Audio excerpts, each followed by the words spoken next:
Then, so then we go back to this.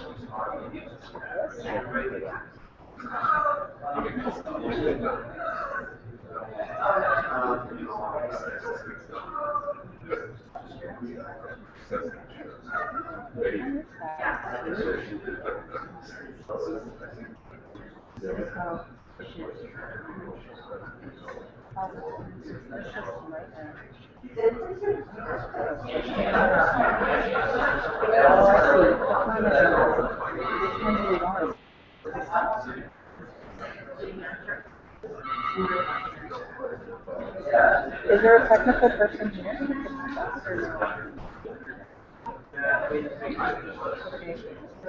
Jason.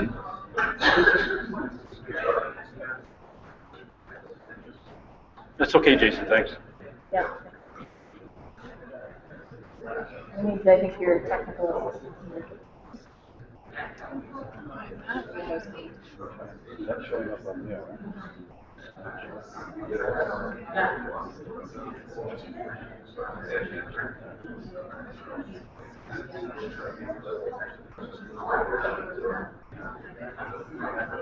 Sorry folks, just a couple minutes hopefully, having some technical difficulties. Just so you know, we've been informed that we're going to be live streaming this session. So if you wonder what the cables and the video camera is doing there, hopefully the people on the live stream on the other end can actually see the screen and see us in living color.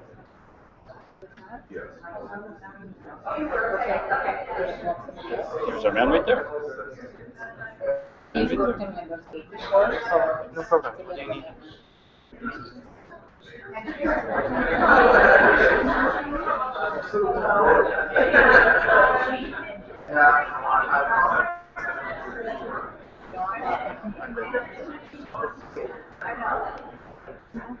No problem. We're going to see what I'm just going to do an introduction and we're going to go into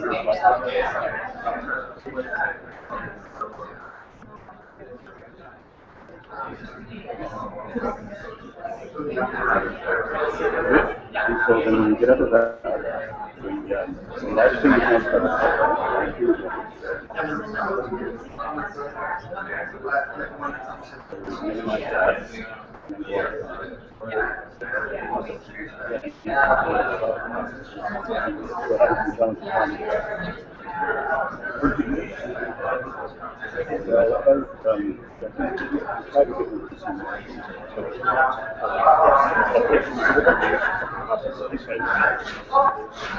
Ladies and gentlemen, thanks for your patience. I think it might help if the microphone is on, hopefully, particularly for our live stream individuals that are standing right in front of us, maybe sitting right in front of us as we speak. My name is Ted Sheldon. I'm with the Climate Action Secretariat. The name of this session is called Moving to Alternative Energy. Just going to have this one slide up.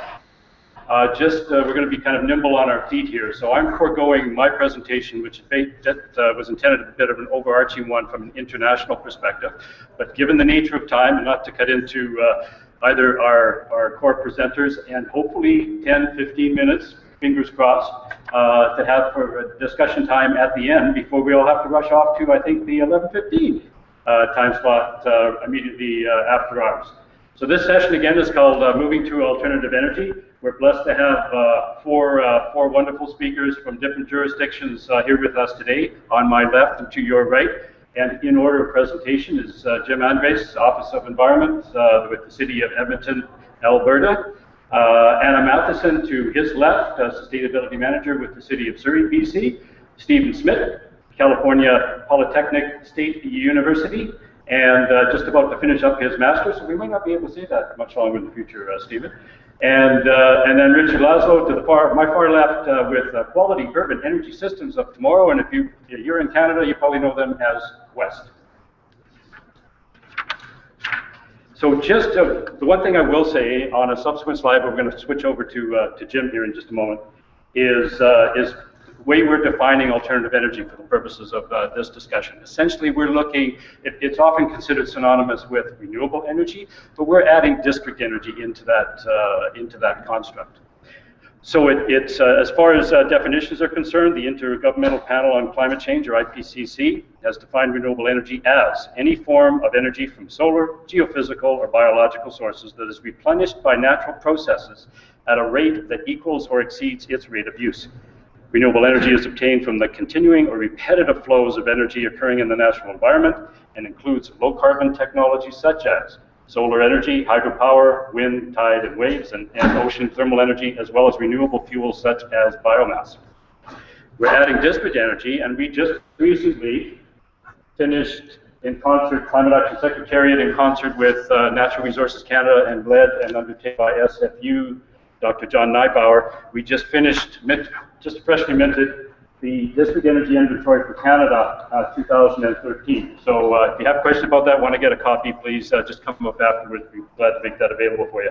But for district energy facilities, particularly because they're not yet mainstream in Canada, we're considering them as alternative. And the definition in the report is that district energy is defined as a system designed to supply thermal energy and possibly electricity to multiple buildings from a central plant or from several interconnected but distributed plants. So with that, and I'm going to swing right over to Jim, our first presenter, Jim Hanvey. And Jim, we'll see if we can get your presentation up while make a seamless transition here.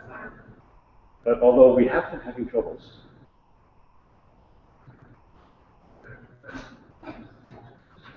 I think, are we having trouble? No, there's Jim, but you're not on this screen. That's okay? No, it's not. I wouldn't say it's okay. Does anyone know how to use Windows 8? Yeah, we seem to be having technical difficulties. Oh, there's Mustafa. Awesome. Our man to the rescue. So we're trying to get over to that on the yeah. Oh, that one there we're trying to keep on the go. Yes. Yes. Jim, we're good. Yes, it should be. Wonderful. So just a quick introduction to Jim. Jim is the City of Edmonton's Program Manager for Environmental Planning and Policy Development. He is a CMA with more than 30 years of varied experience in municipal government, and he is currently leading the development of Edmonton's Energy Transition Plan, a community plan that's designed to reduce Edmonton's GHG emissions, reduce Edmonton's dependency on fossil fuels, and ensure Edmonton's energy systems are resilient to the forces of climate change. And that's the title of Jim's presentation.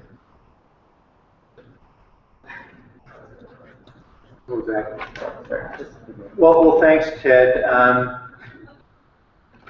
You know, I have to confess, my presentation is going to be a little bit higher than alternative energy. We're going to tell you the story about the journey Edmonton has been traveling over the last couple of years to develop an energy transition strategy. And I want to really just sort of boil down and show you an interesting piece of work that happened along the way that involved a very surprising and interesting citizens' deliberation piece of work. The starting point for this whole conversation goes back to July of 2011, when our City Council, we gave them a new environmental strategic plan. It's called the Wavy Green, and it's one of 6 plans at the highest level of direction in the City of Edmonton. So our environmental strategic plan is a very important place at the top. And the focus on that strategy was on sustainability and resilience. It wasn't sort of what can we do to help the environment. Finally, we got it right, and we said it's about what do we need to know in Edmonton about living in balance with nature, with the environment, so that our quality of life can be sustained long into the future. So within that, there were 12 goals, very high-level goals that defined what a sustainable Edmonton looked like, and 4 of those were around energy and climate. First goal was Edmonton sources and uses of energy are sustainable. What does that mean? it means, it refers to the fact that in Edmonton, 99% of the energy we use comes from fossil fuels. And I think anyone would agree that that sort of dependence on a non-renewable resource puts you in a vulnerable place. So to improve on that situation, that's what that goal is getting at. Second one is Edmonton is resilient to disturbances that could affect its energy supply. So a resilient energy supply system, right from the place where electricity is generated, right from the place where our natural gas originates, transmitted, distributed to our homes, resilience around that. Third goal, Edmonton is a carbon neutral city. Well, by definition, if you're not a carbon neutral city, you're part of the problem. You're contributing to that. Now, there are 2 parts per million CO2 in the atmosphere every year. And the final goal is just resilient to climate change overall. So those were the 4 goals that our council cautiously approved. And I say cautiously because it wasn't unanimous that they approved it. A lot of people thought this is really pushing it for Edmonton, for a place that is so dependent on fossil fuels. And so the year following that, 2012, we spent a lot of time really trying to understand, is this possible? We did modeling, and with the help of H.D. Lanner, we modeled 3 different scenarios. The red line at the top is the business as usual. That's the line we're on today. And it's not a bad story, really. Even it shows our greenhouse gas emissions will be about the same as they are today by 2044. That's with 400,000 more people. So on an intensity basis, that's, there's some success in there. We modeled a slightly more aggressive scenario, the green line, that corresponded with our municipal development plan, our transportation master plan, building out LRT, more density. Did not get us to the target range, which is those 2 red dots that Cites says that we all need to aspire to. So we turned our modelers loose, we turned our city staff loose, and we modeled in things that are not part of our policy framework in Alberta or in Edmonton that are happening in other parts of the world that are cost effective or likely to become cost effective in the short to medium term. And the good news is that it's technically possible for Edmonton to become a much lower carbon city in the middle of the century. The bad news, or really the challenge in all of this, is that it's not part of our policy framework. And so that's, I'll just zip through some of this other stuff. Where are the savings coming from with the reduction? We made assumptions about industry delivering 25% more energy efficiency than will happen under the reference case. Land use and transportation. We made the assumption that 40% of our new development would happen in existing neighborhoods by 2044. Right now in Edmonton, because we have such a supply of greenfield, right now only 17% of our development is happening in mature neighborhoods. So that is a really a quantum leap. We made assumptions about much more aggressive outcomes around solar PV, around solar hot water. We made aggressive assumptions about just citizen behavior and the opportunity that exists to be more 10% more energy efficient in our daily lives.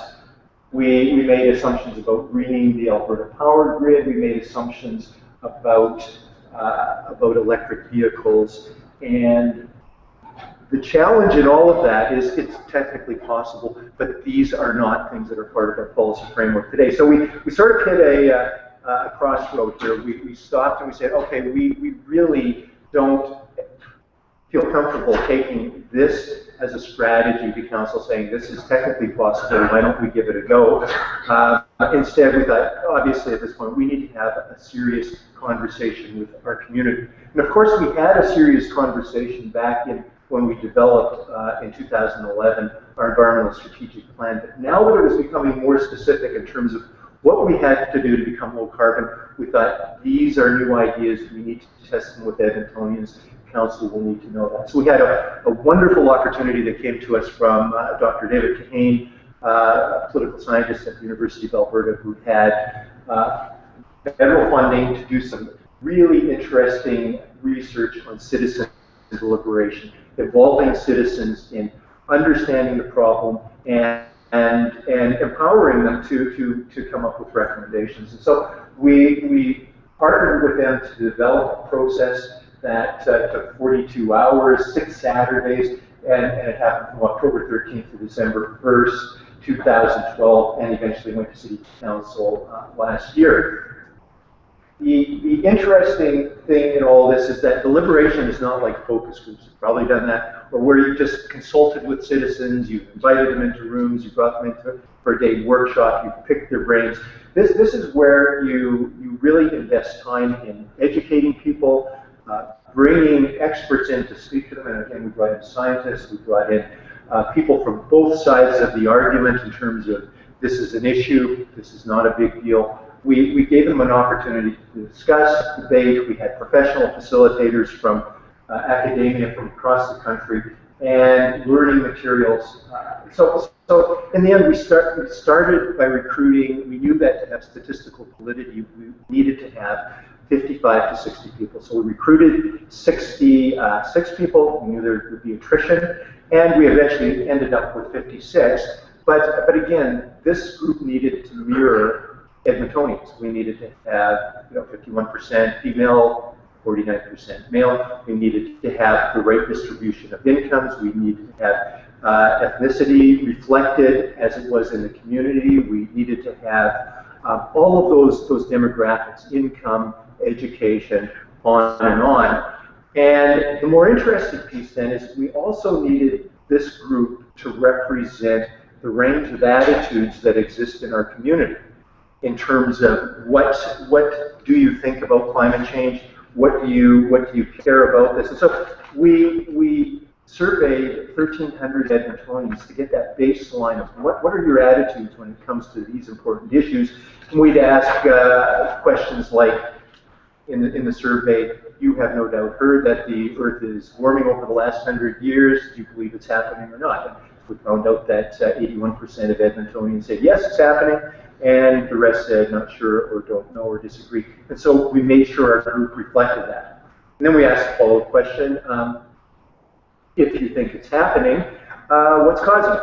Human beings, 40%, natural causes, another. Whatever those results were, we tried to build into this group as best we can. So at the end of the day, as best as, starting with 66, ending with 56 Edmontonians, we had a group of people that represented 800,000 people. Their goal was to discover whether we as Edmontonians want to become a low-carbon city, and whether they consider that discussion paper that we did with H.G. Lanner to be a good guide for moving forward. I'm going to just sort of jump to the final. What did this group tell us at the end? And I went in with no expectations in terms. I really didn't know. I know a lot of times when I'm in groups with green people, I know how the results are going to come out at the end. But these were regular citizens. At the end of the day, we insisted that they give us feedback on this recommendation. That the City of Edmonton take the measures needed to become a low-carbon city by 2050. And 92% of them voted on this and said, yes, we think that is important. They included that in their report to City Council. And then they gave us feedback on 6 other bullets that are part of recommendation 2, and they supported it with this level. Goal number 1, reduce the greenhouse gas intensity of the provincial electricity grid. 85% supported that. They cautioned that we should work very carefully with other municipalities in our region and form alliances to convince the province to accelerate that greening. Goal number 2, increase the proportion of development to create compact mixed-use TOD neighborhoods. They really loved the idea of TOD. They supported it strongly. Where there was pushback was on transportation. There was not a great appetite for congestion pricing, for toll roads, for things that would interfere with their daily love and use of their own vehicles. 71% reduced the energy used in industrial facilities.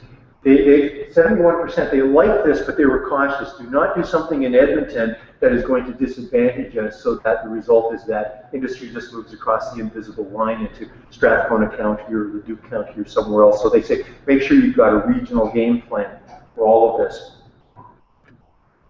85% increase the uptake of distributed energy generation through barrier removal, capacity building. Strong support for this, but when it came to renewables, the pushback were we have bad experience with government when it comes to throwing around incentives. We really don't have a lot of comfort with giving you the green light to just go out there and incent your way to a renewable energy solution. So they said you need to be totally transparent, you need to have bomb-proof business cases, and you need to be bringing the community along with you. Increase the energy efficiency of buildings through capacity building incentives regulations. The pushback we got on that was labeling, especially did not like the idea of labeling on the resale of existing homes, and that was kind of a disappointment to me, but again, not a big surprise. And number 6, 75% reduce the amount of gasoline, diesel used in vehicles. Again, really like the idea, they like the idea of electrification of the city's fleet, and they encouraged it. They were just very cautious. Do not do things that are going to disadvantage low-income people who depend on their vehicles for living. So, there were a number of values they had, and I just want to do this one because this one really surprised me. They went off at the end of this exercise after 6 Saturdays with academics. We didn't have any access to them. They wrote what they wanted to write, and they recommended this as a value to our city council. The freedom of individuals to satisfy the present day wants is important, but not as important as protecting the long-term quality of life of all Edmontonians.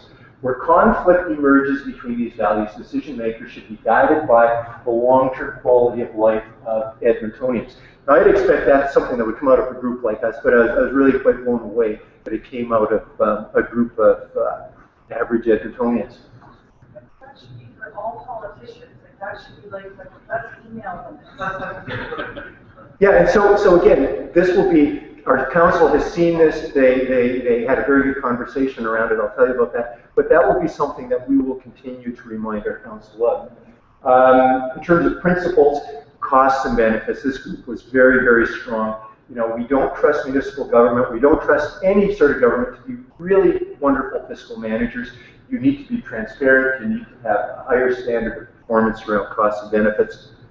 And I'm sure I'm out of time. So I'm just going to, we took all of this to executive committee last April, so it was just almost a year ago, and the citizens panel came and they presented to council, and it was a marvelous 2.5 hours that we had with our entire council and the citizens, and many of the citizens spoke and they said that I've gone through the whole process. I came in here I wasn't a believer in climate change, and I still don't believe it. I think it's science is really suspect.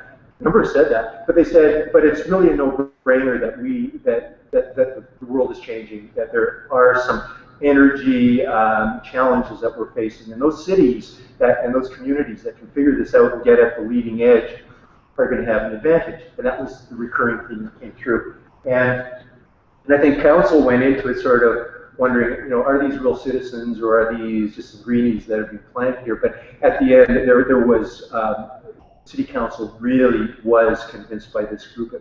It gave them the social license. If we had walked in with that modeling work from, 6 months earlier, presented it on council, I mean, they would have looked at us and said, you know, go back and talk to the community. And so this was a wonderful exercise. Having done it in Edmonton, I would recommend that if you want to take your citizens' deliberation on energy transition to a new level, this is really a marvelous process and worked well for us. And in the end has given us a social license to go out and finish the rest of the strategy and come back with real things that we're going to do over the year.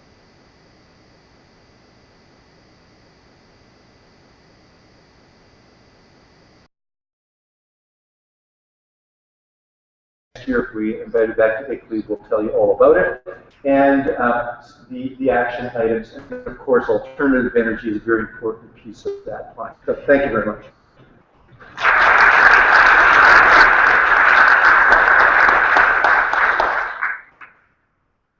Thanks very much, Jim. Stavros is going to switch us over to our next speaker. I should have probably a little remiss to indicate that was, I guess, last Wednesday when the World Wildlife Fund Earth Hour City Challenge awarded the winners internationally. The Canadian winner was the city of Edmonton, followed very closely on its heels by the city of Surrey, with Anna Matheson coming up now. Anna has a master's degree in resource management from SFU with a focus on sustainable community development, and is a member of the Canadian Institute of Planners. Since 2009, Anna has been the manager of sustainability for the city of Surrey, working within the office of the city manager, where her role is to be a catalyst for sustainability within the city corporately and the community more broadly. Anna. That's great. Thanks everyone for being here. I know we're a little short for time, so as I go through, I'll probably skip a few slides, but happy to answer questions later. So I'm kind of going to build on what Jim was talking about in Edmonton, in the city of Surrey, a little bit about our climate action plan and our energy plan that we've just finalized, and then focus on a couple of projects, one around district energy, which I know Richard will also talk more to after, and then a little bit on biofuel facility that we're building. So just a couple of examples. So for those that, let's see if this works. Is it working? Oh, sorry. Okay, it doesn't go here. That's okay. I'll do the turnaround. So for those that don't know, Surrey is the second largest city in BC. We're located, you can see on the map there, just across the Fraser River. It's a mix of urban, suburban, and rural. So it's very much a suburb that's in transition. And you can see it's also characterized by the river boundary of the Fraser River and an ocean boundary. We're also the third fastest growing city in Canada, so lots of challenges around growth and urban development.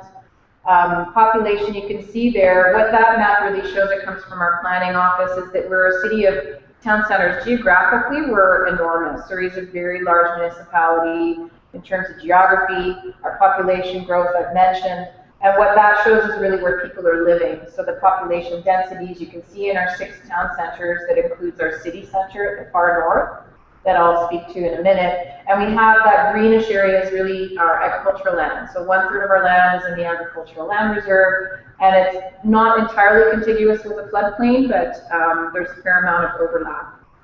We also just, as a side note, have a fair amount of industrial land left as well, which is becoming in scarce supply in the Lower Mainland. So just a little visual, this is that city center area, which is the north part of Surrey. It's where the SkyTrain actually ends if you take it from Vancouver through New Westminster. And I like to use this, I think our planning staff came up with it, and it's just to reflect the growth that we've experienced, but also that's coming. So in Surrey, Surrey's city center, which is this area we're showing you, has been designated as Metro Vancouver's second regional downtown. So outside of Vancouver, that's where a lot of the growth is expected.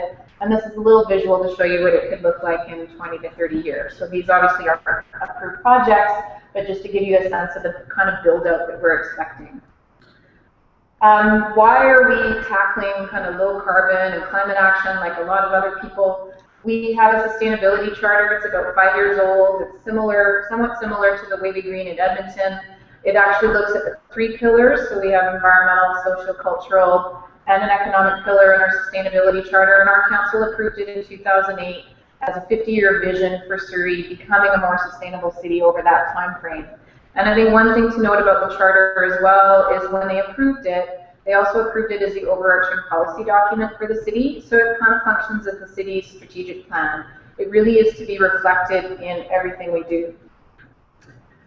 We also have an energy shift program, and what this was just a graphic to capture the fact that we're doing work on energy at a corporate level in terms of our fleet, which I'm not talking about today. Like a lot of other local governments, we have an interest in clean tech and clean energy in terms of developing our economy, and we're doing some work on community action, which is my focus today. And also climate commitments, just building on what Rob Abbott was speaking about in the plenary this morning. We're part of the Partners for Climate Protection. We've signed the Climate Action Charter. We have a greenhouse gas reduction target in our land use plan, which is our official community plan. We're doing work corporately on fleet and on buildings, our city facilities, and then what I'll focus on is that community climate action strategy. Just so there's just a few pieces in place in terms of the foundation for why we're acting on this: the charter, the energy shift program, and then these various climate commitments. So I'll just speak to that climate action strategy. We started that work in 2011. It's interesting to hear about the work on the citizens panel. We kicked it off in 2011. We got some federal funding and some BC Hydro funding locally to do both a mitigation and an adaptation plan. So our climate strategy tackled both together. The energy and emissions plan and then the adaptation strategy. We actually hived off the adaptation strategy and worked under the ICLEI framework. And if for those that may have been here yesterday, you may have heard Maggie Bainham presenting on our climate adaptation strategy specifically, but I'll focus on the other plan. And then I'll just mention too, in terms of engagement, we definitely didn't do anything as extensive as the citizens panel in Edmonton, but we did a fair amount. We had 2 years of ongoing community conversations, sectoral roundtables with people in the building industry, local environmental groups, and we had a lot of obviously staff engagement because the climate plan covers so many different areas. So this is our community energy and emissions plan, so just a visual of what the city could look like. So just a few slides on our challenges and that climate strategy. So third fastest growing in city in Canada. This is some of the modeling work that H.D. Lanark Boulder did as part of our climate strategy. We have huge growth that's happened over the last 10 years and is going to continue. And you can see the population and jobs projection. So I mean, I know that's true in a lot of other cities, and it's certainly our challenge in that transition to a low carbon economy and trying to get a handle on our greenhouse gas emissions. So our emissions profile, our community-wide emissions total about 2.1 million tons, and it's really 2/3 transportation and 1/3 buildings. And then there's a small sliver that waste is attributed to waste. So transportation, and I think that's true definitely within Metro Vancouver and some other cities. I know it's different in cities like New York, where they have a lot of building emissions, but here it's a lot of transportation emissions and a fair amount of emissions from buildings. We also did in our energy strategy, which I think was very helpful when we brought it to the community and to council, we did a look at energy costs in the city. And when I took this to council, I think you could hear like a pin drop, because the fact that we spend over $1 billion on energy in Surrey every year, and this is on transportations and heating our buildings and so on, was something that nobody really knew, and it was a pretty telling fact to present to people. Because it really you sometimes talk about climate or low carbon or alternative energy, and it may not resonate with people, but when you look at costs, certainly people pay closer attention, at least in our community. And as part of that, we looked at energy vulnerability. So we looked at what people are paying for energy at a household level in Surrey now, which, you know, the proportion of energy spending is not, doesn't affect that many people, but by 2020, it's projected to affect about 1/5 of our households. So looking at the cost of energy and also that emerging energy vulnerability was an important piece of our climate strategy. Kind of tied in as well with our social sustainability pillar. So we did, this is just a modeling through H.D. Lanark. I won't spend a lot of time on that. Sorry, there's some, didn't go through the animation here. It is, yeah, it's stuck. It's stuck. Let's see. Sorry.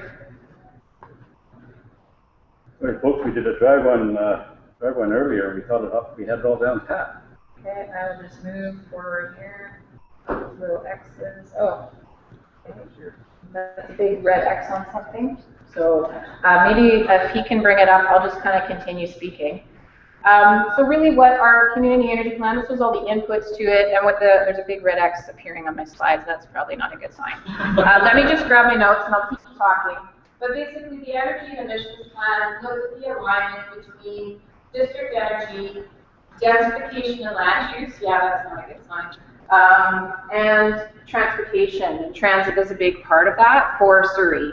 And it really said essentially that as we densify, you saw that map of our town centers and our city center, we're going to be densifying in the city center. We're also going to be densifying along our major corridors. We have kind of 3 major corridors that we've highlighted on which we'd like rapid transit at grade light rail. That's at the end, but that's okay. That's the only one coming up. And I think it was really the point that I focused on when I was presenting to council was really on that alignment between you're densifying your city, you're trying to bring in transit. I mean, funding is obviously an issue, but that also supports the argument for district energy. So all those things are kind of aligned together. You need the densification for district energy. I'm not going to talk, other parts of our energy plan were around building energy standards. We talked about improving the connections on biking and walking and low carbon cars. So I won't spend a lot of time on that. I had a few slides that have examples of various actions, but I'll skip those because they're obviously not coming up. So when it came to the end of the modeling and the end of the process, we can just leave this slide up. Actually, that's fine. Yeah, that's fine. We did that wedge diagram you saw a minute ago. That's fine if it doesn't go back. Yeah, it's going all over the place. The wedge diagram, basically what you can take away from that, it's not dissimilar to Jim's, is that we looked at a business as usual scenario. So we said, if we do nothing as a local government and senior governments do what they said they're going to do, and vehicle emission standards and rising building standards and the building code, we were still going to see a 28% increase in emissions in Surrey. So even with kind of the planned actions to 2015, we were still going to see a fairly significant rise just looking at our population and employment growth.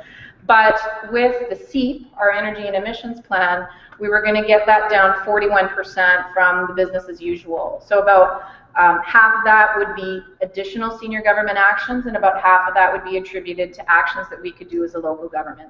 So that's all that that wedge diagram showed. And the outcome of our strategies in our energy plan was that emissions, if we implemented the actions in there, emissions would be cut 46% per capita. So on a total basis from our baseline of 2007, they would only go down 13%. Doesn't sound super fantastic, but when you look at a population growth and kind of the per capita basis, which we reflect, the emissions were going to be cut 46%. Big drops in transportation emissions, a drop per capita on buildings, but a rise overall because we have a lot of more floor space coming online. And just on that cost issue and energy savings, what we're projecting with that community energy plan as well is a community energy-wide savings annually of over $700 million. So again, you present that information in terms of energy spending and what you're likely to save, and that's fairly significant. So I just have, as I mentioned, a couple of projects. I was going to talk a little bit about the district energy system. Let's see if this actually works. Oh, yay! So in Surrey, we're pursuing district energy like a lot of other local governments. In terms of the why, I probably don't need to spend a lot of time on that with this group. There's our graph again on energy spending and family income. We're looking at energy resilience, which is particular to this discussion today. And then these are slides that I got from our district energy group, but it's basically facilitating a fuel switching. So what have we done in Surrey? We did some studies a few years ago. Now this is that, on the right is that map of our city center area, and the nodes we identified were relatively contiguous with the SkyTrain stations where you have a lot of residential and other development. So those nodes were identified as nodes for district energy inner city center. So we came up with that district energy strategy. Sorry, I'm not talking into the mic. This is the build-out potential when you look at that city center. So a fair amount of residential and a fair amount of commercial build-out. You'll see the new city hall. We just moved to that a month ago, and that's part of that whole city center revitalization and development.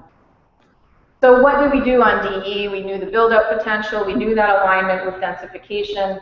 We committed as part of our new city hall, which is the graphic on the top right, and relating to a new library that we've built. You see the graphic there. We committed to doing a civic center district energy system. So we built that based on a geo-exchange field, and that's the field, as I think you visited it, Ted, when it was going in. Those are the boreholes going in. So it's a geo-exchange based district energy system, and it heats and cools our new city hall, city center library, and it's also going to do that for a large 42-story tower, hotel residential tower that's going in right next door. So it was the city's really initial foray and initial commitment to working on district energy. We also decided to own it within the city. So we looked at various ownership models and decided that we would create a Surrey City Energy utility that would run out of our engineering department for various reasons. And then another thing that our council did that showed some leadership is they created a DE system bylaw. So they said, okay, in this area of city center, which you've seen earlier, we're committing to this district energy system. We're going to establish these two service areas, If you are building in service area A, you're going to need to connect to our district energy system. If you're building in service area B, you need to be basically ready to connect. So we did a lot of consultation around that, and we also provided, as part of this, some early adopters financial assistance for those that were going to move ahead on a faster basis. So this just shows you, the geo-exchange system for the Civic Center. That little red square is the diagram there, the City Center library and the new City Hall, our first foray, as I mentioned. This is just giving you a sense of the phases that we're looking at for build-out within that King George node and the Surrey Central node. And I think the final one, which is relative to the discussion today, is that it's a geo-exchange-based system, natural gas boilers for peaking, but we are looking at other opportunities, waste heat in a King George node from the local, very large regional hospital. And then we're also looking at biomass opportunities to integrate in future as our district energy system expands within City Center and potentially within other areas of the city. So I'm going to skip over this because I probably don't have time, but my point I had a few slides here really on transportation, not specifically to alternative energy, but just to point out, thank you, that in that transition away from fossil fuels, particularly for large communities like ours that are very car dependent, we really need to look, as we have been, at cycling plans, our plan for light rail in Surrey. We have a vision for rapid transit, and we also have a support for low carbon cars. So for those that are going on the tour this afternoon of the EVs in the region, you'll find more about this. But we took it on ourselves, like other local governments. We got some funding to install some level 2 charging stations in Surrey. We also worked with BC Hydro in the province to put in a DC fast charge station. And so what you have showing on the map there is that network within city to support really that initial uptake of EVs. We don't have a lot of EVs in the region. I think they number in the hundreds, but we know that more are coming online. And so as part of that, local governments in our region, including Surrey, have put in this infrastructure at city facilities. And that's part of our energy and emissions plan as well. Our council also passed an alternative fuel bylaw, and that was saying for new service stations or for ones that are redeveloping, you have to offer an alternative fuel, at least one type of alternative fuel. And then I'm running out of time, but on the organic waste management system, that's essentially two-pronged. One is that we implemented a curbside organics collection. A lot of people have that in cities, but we also mandated the use of a compressed natural gas truck. So the fleet that runs that system, which we contract out, runs on compressed natural gas. And the second component, I'm scanning all of these here, but it's about 100,000 households, and a huge reduction not only in cost, but also obviously in greenhouse gas emissions.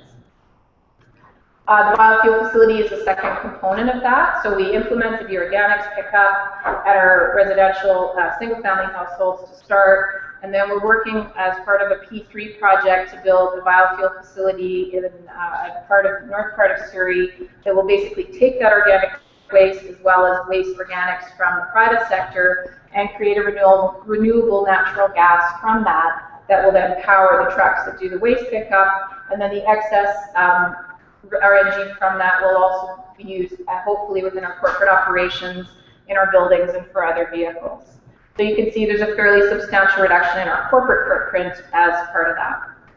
And I think that's it. So I'm happy to answer questions maybe as part of the discussion later. Thanks for your attention.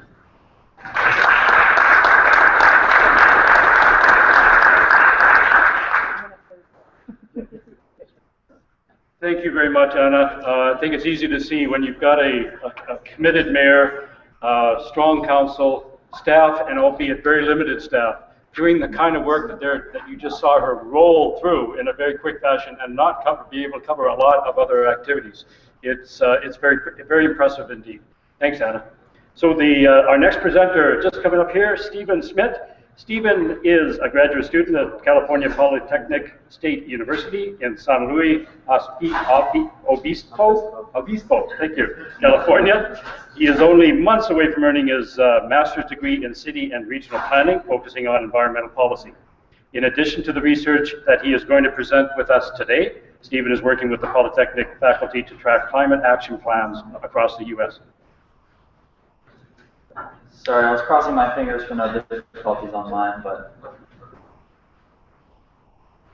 that's it. But I did it here. Yeah. I do really. You were, sorry? Well, there's been a problem throughout the conference, but not as much as here, it seems.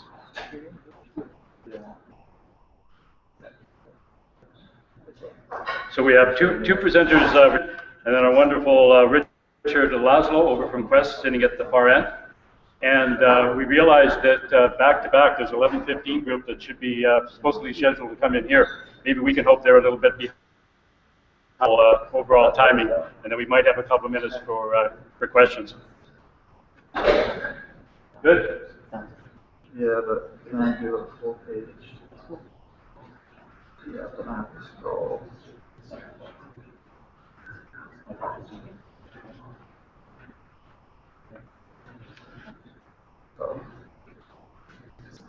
Anyone have a full page this? Yeah, but it won't like switch. I have to scroll.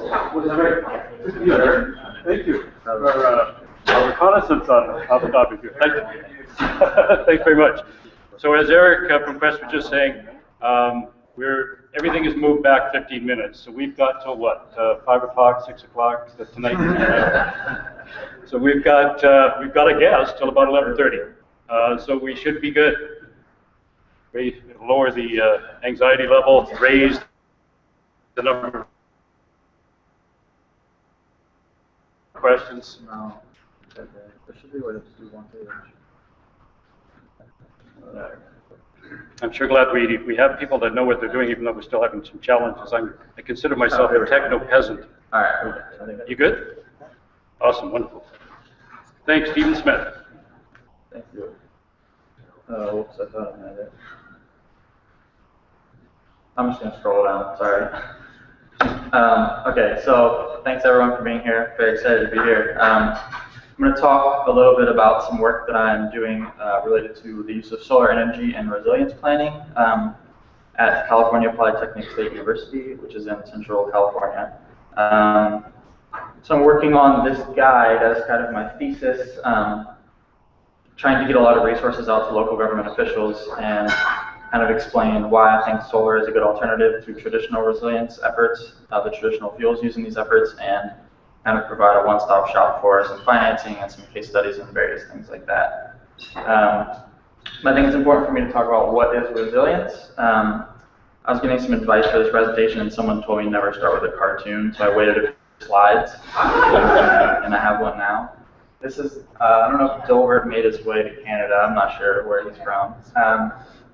But this kind of explains what I think of when I think of resilience. It's kind of been co-opted into a very, very buzzwordy lately, and I spent about 20 pages in my literature review talking about who thinks what is resilience in all these different organizations and all their different definitions, but I've tried to condense it down into a manageable chunk for my research, and this is the kind of definition that I have.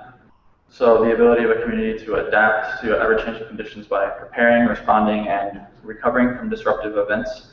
It's, again, still very generic, but it kind of breaks it down into phases, which I'll get back to later, which I think is very useful. But first of all, I kind of want to make the pitch for why solar. I think that's an important argument to make. There are a lot of institutions, especially FEMA and the states, working on kind of resilience right now, and there is a very particular way of doing it through hazard mitigation planning, which does not talk about solar at all, so I think it's important to make an argument for why. In an interview a few years ago talking about the recent natural gas boom in the United States, T. Boone Pickens gave this quote about why we should use natural gas and not other things, and he didn't mention that he made a lot of money from it, but so he says cleaner, cheaper, abundant, and ours.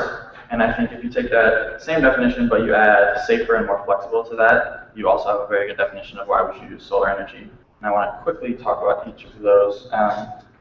So the first idea is that it's clean. You can see the life cycle emissions in pounds per kilowatt hour generated from each energy kind of source. So first of all, life cycle. So you would think that solar has no emissions, but you have to take into account kind of the manufacturing of the panels and the installation and kind of the whole cradle to the grave process. And you can see that wind is actually the lowest, but both solar PV and concentrated solar power are very low, and when you, I mean, orders of magnitude lower than coal and natural gas that are kind of the predominant use in the American electricity grid at this point, taken as a whole, not looking at certain states. So clean, and kind of put that in context. After Hurricane Sandy, Seaside Heights, New Jersey lost power for about 3 weeks while they were waiting to kind of for the government to come in and intervene. They used some diesel generators that they had on top of one of their municipal buildings. So they ran these about 16 hours a day for 3 weeks, and you can see, and they ran diesel and a clean version of diesel, and you still see that about 45,000 pounds of CO2 equivalent were emitted just in kind of a recovery effort. That's equivalent to about 7.5 tons put into the landfill. Cheap, I think it's important to make this argument. This is still very pervasive that solar is very expensive and that we can't use it. Sunrun, a solar organization, did a survey and they found that 97% of Americans overestimated the cost of how much it takes to install solar, and 40% overestimated it by 20 times. That's a lot. And the reality is that the price is falling about 7% a year since I think the 2000s, but 30% just since 2011, and this is for PV installations, not to mention utility scale, which is falling as well. So that's kind of the argument there, but also that doesn't take into account the subsidies. So annually, the United States government funds or kind of provides subsidies for clean energy, which is not just solar. So this is even smaller, but we have this compared to what oil and gas has. Over 4.5 billion. So if you kind of level out the playing field, you can see that it's a very different picture than you would assume. Just real quick, the idea of abundance. If you take all the sun that hits the earth in 1 hour, that could power all human activity for a year. I mean, that's obviously assuming that you harness all of that, but I like to think of it as if I could work for 1 hour and then live for a whole year, that'd be pretty nice. So it's kind of a way to look at that. And then this is kind of the solar resource map of the North America, so Canada and US focusing on. And then what you see on the right in Germany, there's a very pervasive myth, I would say, that the United States and Canada don't have enough sun to make meaningful strides in installing their solar. But so the more red it is, the more sun there is, and the more green, the less sun. And you can see Germany is pretty green and pretty yellow. We should be able to get some solar installations, and you can see just for particular cities, and this was done by SolarGS, so solar mapping company, showing that the solar resource of all these cities listed there, Berlin in Germany is actually the lowest, but they're doing the most with it. I think that's important to know. And I'm just going to glance over this really quick. Solar is ours, ostensibly it's over our heads. We can harness it. We can kind of get away from the geopolitical issues and also the price volatility, which is a big key. And then also solar industry is growing very rapidly, about 10 times faster than the average industry growth since 2012, I believe. And then safe. This is kind of morbid, I apologize, but these are the deaths per year related to each extraction of energy. And you can see that solar is a drop in the bucket. And this very poorly photoshopped billboard captures a pretty good idea. I'm sure you guys have seen this. And then I think this is the crux of my argument, is that solar is a very flexible energy source. Modular, meaning kind of like a string of Christmas lights. If you pull one out, the whole system can still function. If a severe weather event were to come and kind of hurt one panel, the array would still work.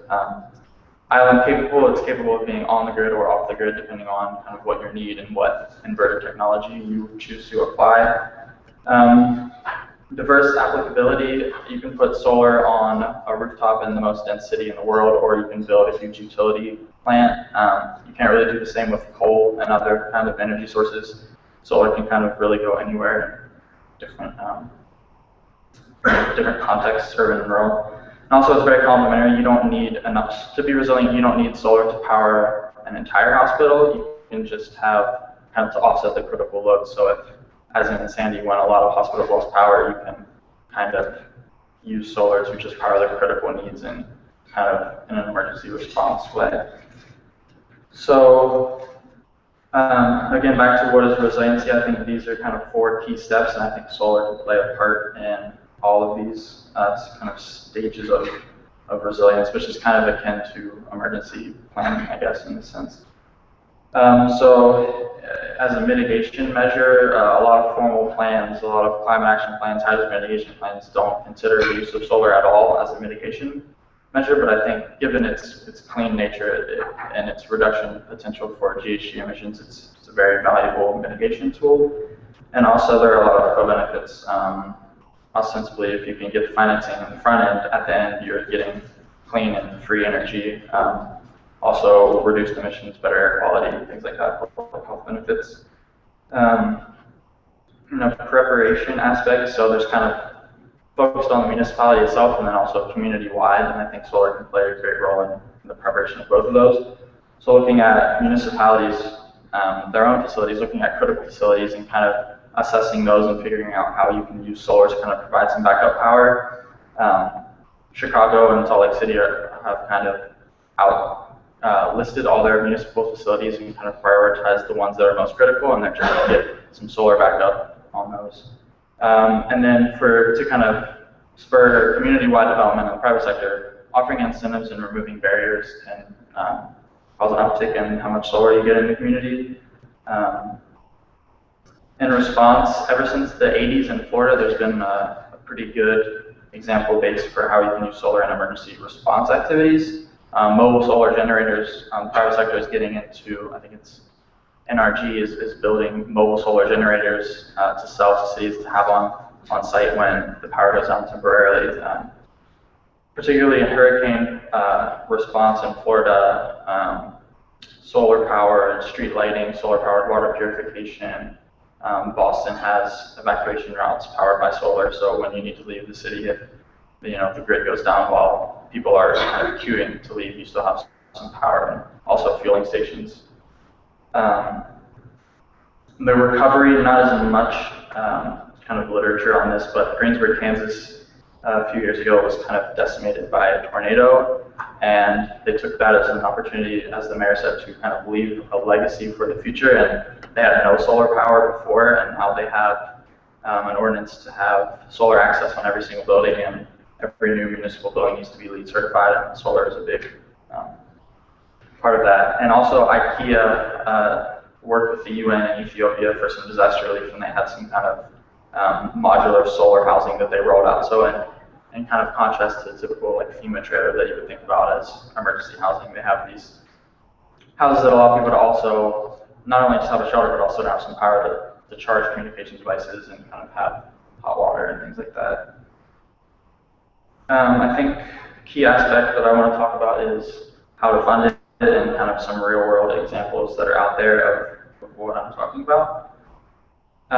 Public-private partnerships. In Austin, Texas, the municipally owned utility, Austin Energy, worked with a private firm, SunEdison, to sign a power purchase agreement. So the third party, SunEdison, is developing all the infrastructure on 2 very large, and it's going to be 150 megawatts in West Texas. So Austin Energy signed a 25-year lease agreement to buy solar for about 5 cents a kilowatt, which is cheaper than any other typical energy source in that area. So that's a nice kind of collaboration between the public and private sector to get a lot of solar into the community and kind of release stress on the existing grid.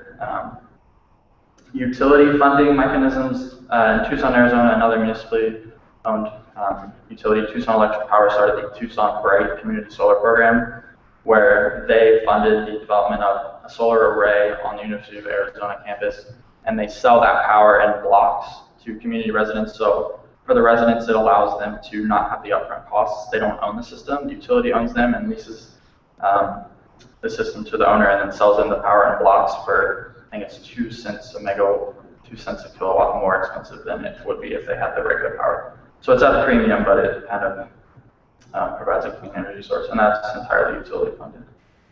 Federally funded projects, these are few and far between. The DOE money doesn't come around all that often, but in Boston, they prioritized evacuation routes, and then, as I mentioned earlier, kind of ensured that those would always have solar-powered signage, solar-powered lighting, and solar-powered fueling stations. So when people need to get out of town and the grid and power goes out, they still have some meaningful infrastructure there. A state project, the Public Utilities Commission of Montana kind of has a little surcharge on all the electricity that they sell, and they kind of pool that and then allow people to apply for grants. The National Center for Appropriate Technology worked with Northwestern Energy Utility and applied for a grant to get some money for solar-powered PV backup systems on fire stations. And those fire stations then serve as first responder hubs in the time of grid outage. And the total installed cost is about 12 cents a kilowatt. So that's more than double the Austin example, but the solar backup adds significant costs to that. So sorry, solar backups, was it like lighting or? Oh, sorry. So it's similar to a diesel generator. It runs, so it stores the power. And I'll talk about if I have any time. What's that? That's quite large, load, Yeah, it's about 2 to 3 kilowatts for each system on 20 systems on 20 stations. I have a huge case study about that. If you're interested in more, you can email me and I can give you. But I'll skip this real quick. I just want to get to kind of the future. I think I'm running out of time.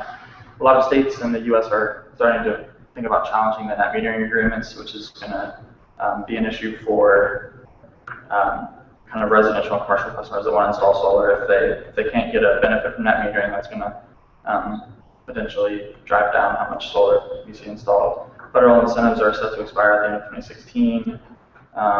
And real quick, I just want to talk about, so Tesla is building a very large factory to start building lithium-ion battery packs to kind of store solar energy. And the big issue of using solar and resiliency is when the grid goes down, you have to have some kind of storage mechanism. And Elon Musk is kind of getting into that field, and I think that's going to be a good thing going forward. I believe I'm out of time. Thank you all. I'm in the throw of my research. I could use some advice and some comments and feedback. And I'm also looking for jobs, so I could use some feedback on that as well. Thank you very much.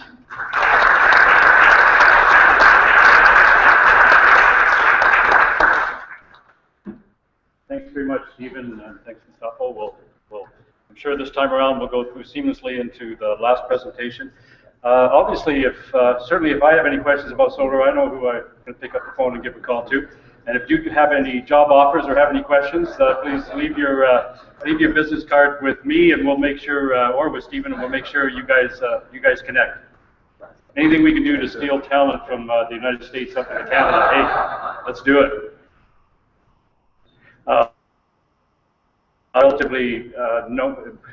Relatively little known fact about the reference that Stephen made about Germany and the propensity when you saw the map of all of North America pretty well compared to good parts of Europe. Germany, up till fairly recently, being the solar giant in the world, recently leapfrogged by China. But certainly nice to know that we have that propensity, we just have to use it. So Richard Laszlo is the Director of Research and Education for Quest, Quality Urban Energy Systems of Tomorrow, where he is currently leading initiatives related to community energy planning, energy infrastructure adaptation, and smart energy networks demonstrations. Quest's applied research initiatives are advancing smart energy communities, thinking, planning, and implementation across Canada. And this will be a treat and looking forward to it. Thanks, Ed. Thank you, everybody. This is really exciting to be here, and I will try and move along quickly and leave some time for questions.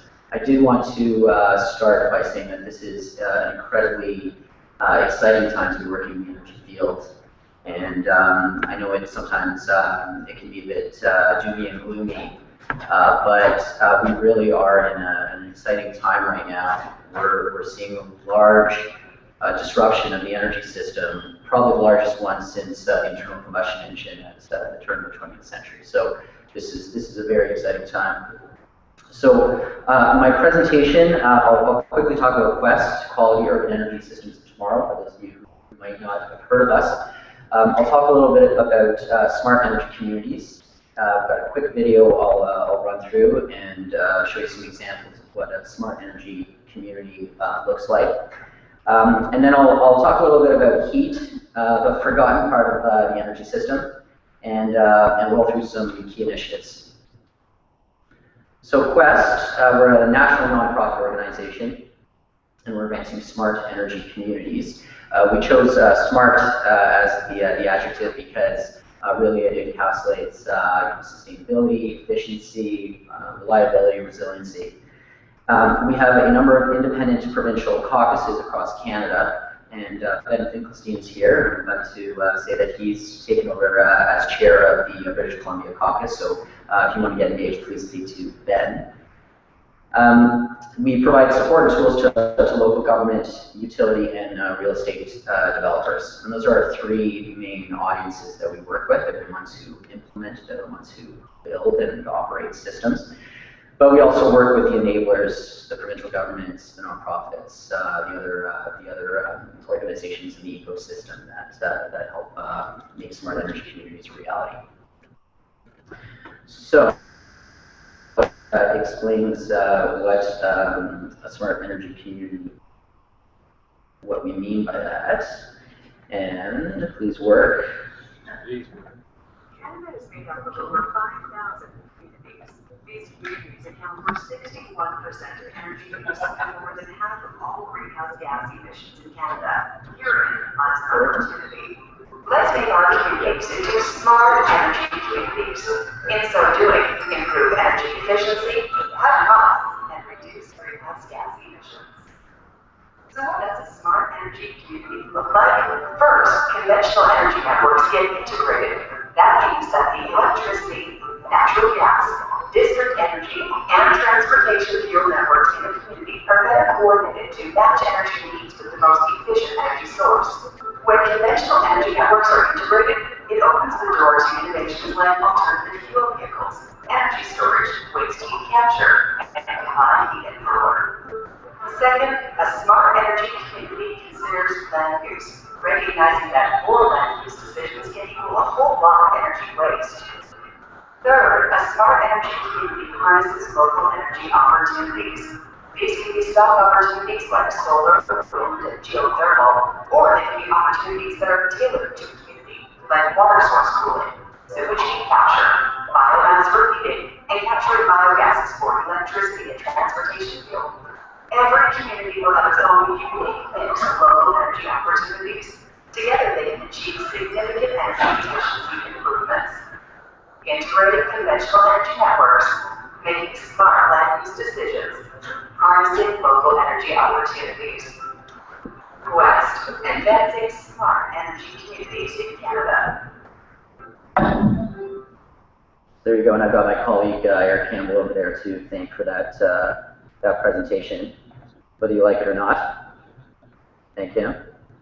So I'll get back to the presentation. And here's some examples of some prominent projects that fit this definition. So the first one here is Summerhill PEI. This is a really interesting example. PEI has a lot of wind, Prince Cook Island, but the wind isn't always blowing when they need it. And so they've devised a scheme where they actually use the electricity from wind generated when it's relatively cheap, and they actually heat up bricks, and they use the bricks as heating. They have special furnaces that they've come up with, this cooperative in Summerside, and then they use these it's like a thermal energy storage, and they use that to heat their homes. So very significant cost reductions. And really innovative local solutions to driving down greenhouse gas emissions as well. The Southeast Falls Creek, most of you know about this project, well, local people might know about this project. And this is a really interesting, innovative project where they capture heat off the wastewater system So using heat exchangers, and use that for about 70% of the heating needs in that community, heating about 16,000 homes. Next one is, this is Hamilton, and the wastewater treatment plant, and they capture biogas off the anaerobic digester, and they use that to generate power. Interestingly, they also have a system, and it's not featured here, but they clean up some of the biogas and into renewable natural gas, and they use that for their municipal waste hauling vehicles as well. So that's that closed loop system. And this last one is Energy Ottawa, Trail Road Landfill, where they capture the biogas and use that to generate electricity for about 5,000 homes, reducing greenhouse gas emissions up to 180,000 tons. And then there's the Guelph Community Energy Plan, and community energy planning is a big part of what Quest is advancing. And I put up this slide in the red shows community energy use, and so this is energy consumed in communities across Canada. It's about 60%. And we often think of it, big industry as being the dominant source of energy use, but really communities are where most of the energy gets consumed. So in the non-urban category, that's where the big natural resource development, oil sands, freight, transportation is in the non-urban. So this one is really really kind of key to Quest and what Quest is about. We often focus on the electric applications, but electricity and the demand for electricity only makes up about 1/5 of energy consumption in Canada. And so we talk a lot about solar PV, we talk a lot about wind, and if you do some like back of the envelope calculations. If we were going to say, my home province is Ontario, we've got a peak load of about 25,000 megawatts. So if we were going to electrify the entire energy system, we're talking about a peak load of about 125,000 megawatts. So if we wanted to supply all that energy with wind, and we're talking about a capacity factor of 25% generous for a wind turbine, that's about 500,000. We need about 500,000 megawatts of wind capacity. So at 2.5 megawatts each, we're talking about 200,000 wind turbines to supply the energy system in Ontario.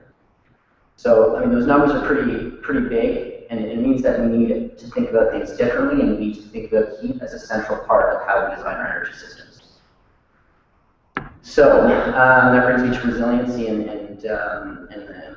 the subject of this conference. And our thinking is continuing to evolve, and certainly the events of the last year have really elevated resiliency to the top of the mind of policymakers and the public. And I don't have any slides of the flooding or the ice storms or anything like that. We've all seen those, but fundamentally, the system as it's currently designed, the long distance wires especially, are vulnerable. And so if we're going to think about how we actually design resilient systems, we need to think about more efficient energy systems that use less. We have to think about heat and supplying that heat, and we're going to have to think about local sources. And so this leads to Quest thinking on this in integrated systems, where we look at power, we look at gas, we look at thermal, and we try to identify ways of optimizing the potential in our communities. So I'm not going to read these slides, but a bit of perspective. And the first one is a 2007 U.S. Department of Energy study. And when I saw this, it really kind of brought it home that really centralized generation was the disruptive technology. The original power systems were all close to load or close to the customer. And centralized plants really disrupted that original system. And now it's a bit of back to the future. The second one is from an ICF study that followed the Superstorm Sandy. And it really just drives home the importance of combined heat and power, and using that waste heat and district energy as ways to really build resilient energy systems. So, what is Quest doing to advance these solutions? We're focusing on a few important projects this year, and our work really splits along a few areas. We do a lot of information sharing, capacity building, research, and engagement. And core to this is convening networks like the British Columbia Caucus and other networks in other provinces and across Canada. So on the information sharing and education front, one of the key initiatives that we're building is a smart energy atlas. We currently have a map up, on our website that has 50 projects like the that I talked about earlier. And what we're doing is expanding that map into an atlas by adding additional layers. So we're going to have a projects layer, a programs layer, a policies layer, and a plans layer. And the idea would be that a user could come in and search. If you're interested in, show me everything that's going on biomass in Alberta, for example, and then it would provide results of that are relevant to that search. So if you click on one of those links, so this one's the Alexandra DE utility enrichment, and it gives you some pictures, a bit of overview. And then some more detail and ideally contact information so you can follow up. Second big initiative that we're doing this year is called Getting to Implementation. Quest is partnering with the Community Energy Association and Sustainable Prosperity on this project. It's a 3-year initiative. And really excited about this one. It's called Getting to Implementation because it's really a time for a lot of communities moving from the planning stage to that implementation stage. In Guelph, Ontario, which is an example that we turn to a lot, it's taken them roughly 8 years to get from plan to the point where they're really building up their district energy system now. So the idea with this project is how can we shorten that for other municipalities that are starting on this journey, and how can we develop a peer group of municipalities that are going on this and this journey together and help each other along. The third one is called Resilient Pipes and Wires, and this is one I'm very excited about, and thank you to Natural Resources Canada adaptation platform for funding for this project. So this is actually 2 projects. One is looking at adaptation awareness and action in the energy distribution subsector. And then the other one is looking at policies and how they act as drivers or barriers.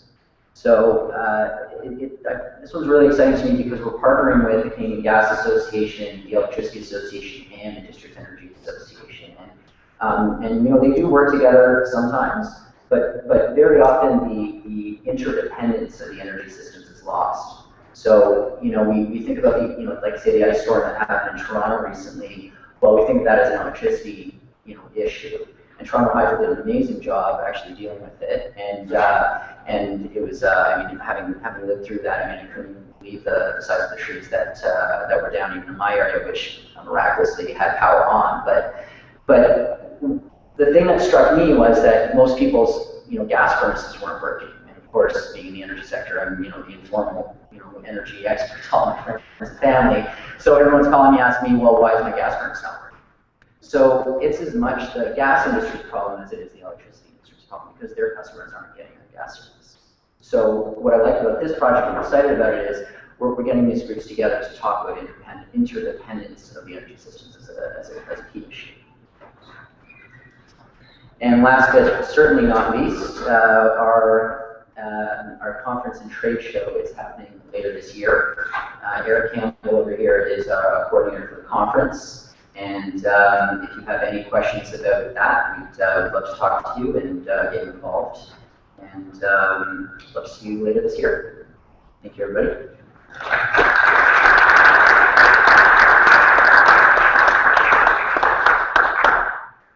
Thanks, Richard. Absolutely wonderful. You can see the range of activity that's not only just a sense of what's going on across Canada, but how Quest is directly involved and/or supportive of, and a number of initiatives are undertaking, like getting to implementation is really key. Certainly in BC, where we're kind of calling it the year of implementation at the community level. They've basically done community energy mission inventories. They've done related modeling, a lot of local governments, and Anna mentioned one of the CMAP models there that they used in Surrey. A lot of the local governments, 88 plus of the 190 in BC, have created community energy and emission plans, or CEPs, or something equivalent to that. Now they're getting into action writ large. A lot of pioneer communities have been doing it for years, but writ large, it's the year of implementation, and it's great to see support from and guidance from groups like Quest, not only in BC, of course, but across the country. We have a few minutes to engage in. Oh, we don't. We have a shake hands in the back of the room. So, ma'am, did you not want to ask a question? No, wait. 1 to 0. Oh, we're down to 2. We're supposed to be switching right out now, so probably if you have some really quick questions or grab people on the way out, but. Okay, let's go with 2 minutes, 2 burning questions maybe, or at least one. Any questions from the floor? Just one question for Andre. Okay, so you mentioned about the fact that to go for this. Have to think about it.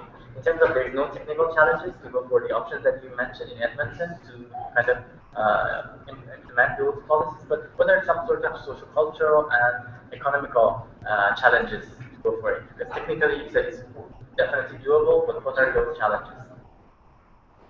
Well, technically it's possible, and something like the solar PV renewables, I mean, the price signals aren't there. The paybacks are too long for most people, for most investors, just like everywhere else on the planet.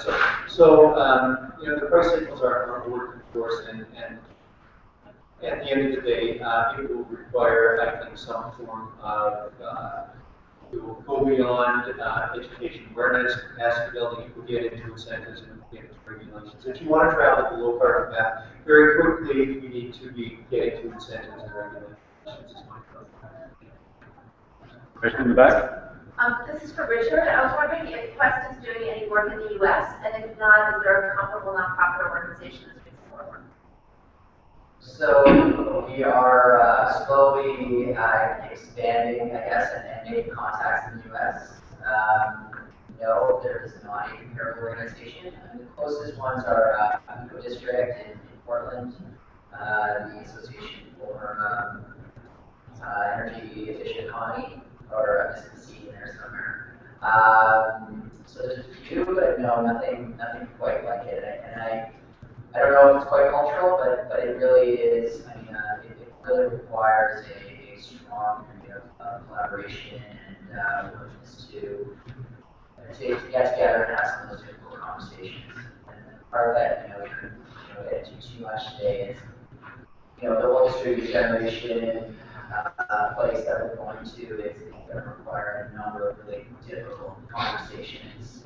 Stranded assets is a real thing, and we need to talk about, a real regulatory solution to that problem. Investors and utilities cannot be saddled with that, but we need to come up with a real way to deal with the costs, and that's a real tricky conversation. So folks, one of those. Okay folks, so thank you very much. If you're going on, you may have recognized the Southeast Falls Creek highlight that Richard gave. There's a tour this afternoon. There's also one on electric vehicles. And there's one on food, for example, and food and energy security are intertwined, so have fun. Thanks very much for your time and patience. See you in the next session. Oh, don't forget to stamp your cards on the way out to win that draw prize at noon tomorrow. And thanks very much for the speakers. We have thank you cards for them.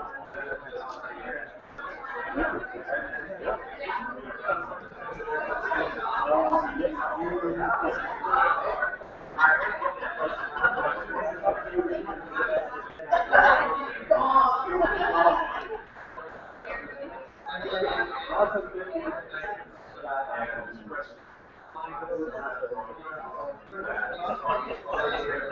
Actually, on the serious note,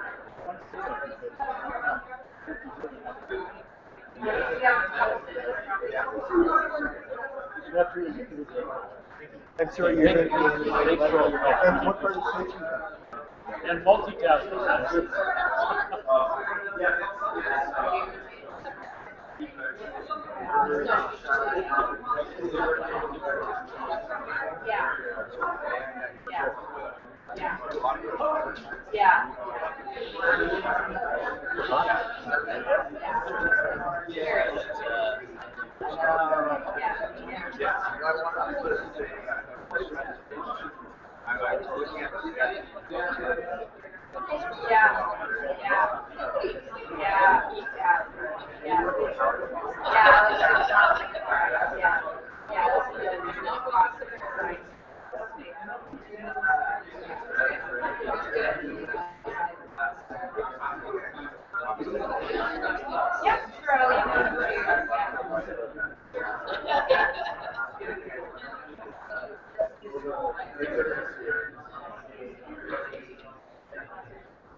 What's that? Oh, that's right. Sorry. Yeah, of course. Of course, I know. Yeah. We were all getting used to FIFA and everything. So we were at FIFA. I think there's a pretty good year too. I'm not gonna give you my bus tickets. So do you work on? I've met with folks from FIFA before at these conferences. A lot of it's kind of, obviously export related, but international investments in energy, and that's the side of our country,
Well, I'll let you go first.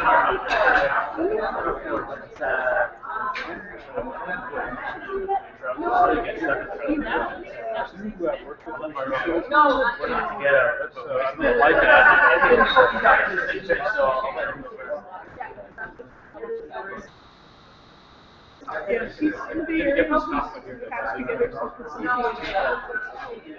How's it going? Oh, I've watched it.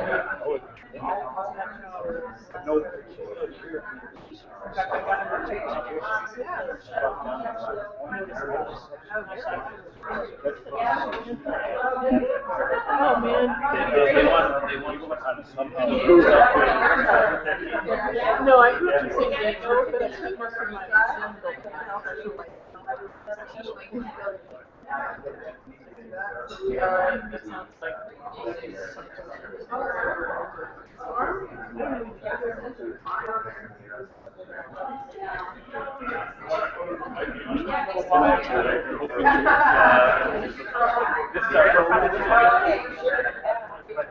Do you want me to check the table? Yeah.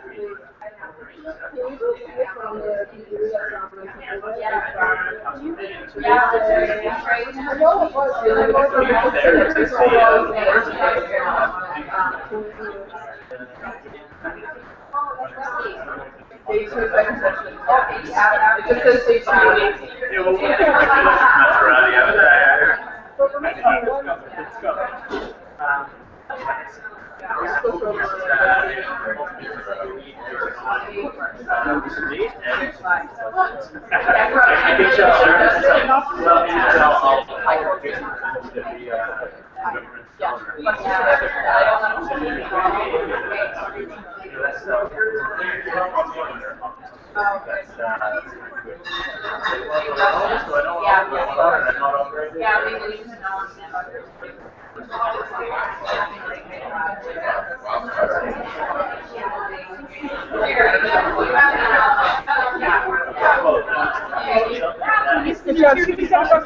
Or she's saying she's not going to do that now? Or? Oh, okay.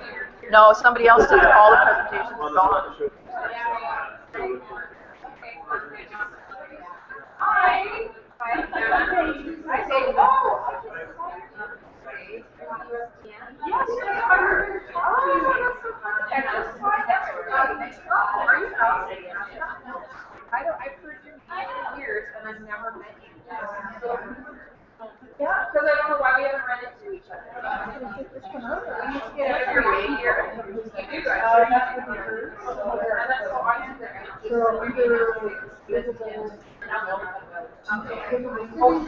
Yes, fine, I'll email some.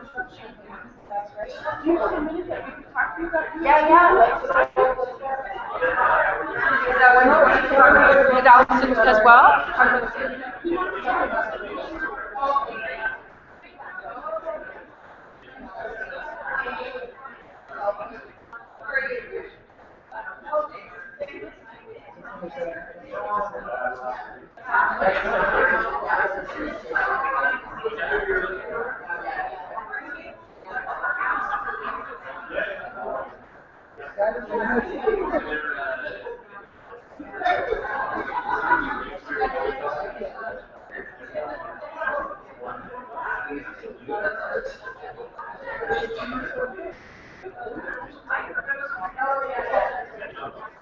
Are you able to get speaker presentation? Okay.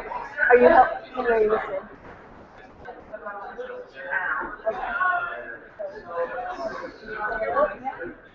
She's working on it. She's working on the plan.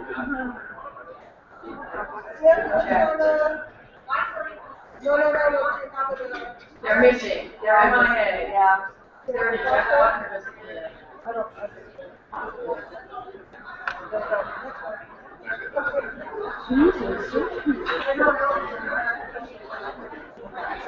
Thank you for figuring us out last minute.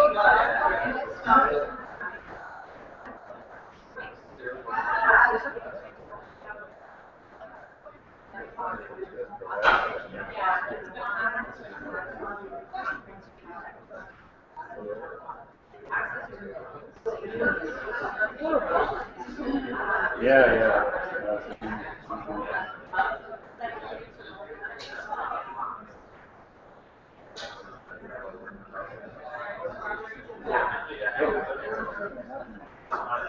This is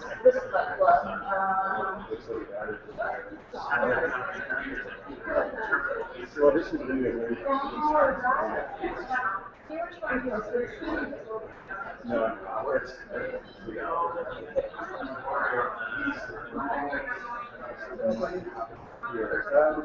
maybe you can just close this and you can stop your video so it's off. we tried that.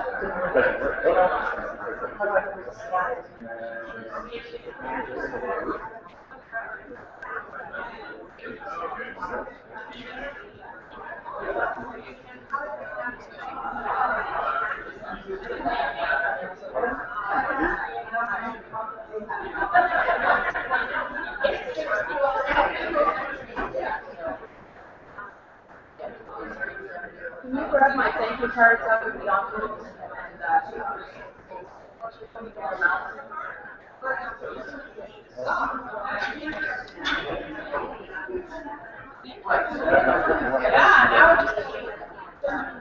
Yeah, but you saw for example, that's where we got the cards from. We didn't get here to love the cards we get from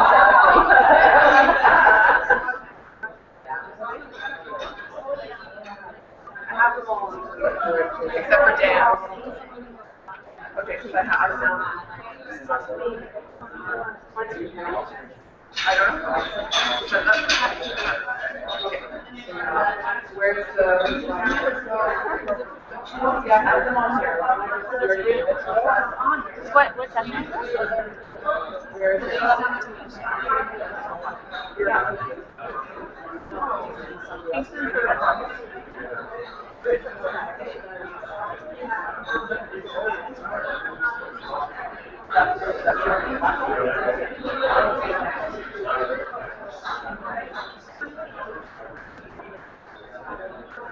Copy and paste it onto the desktop too.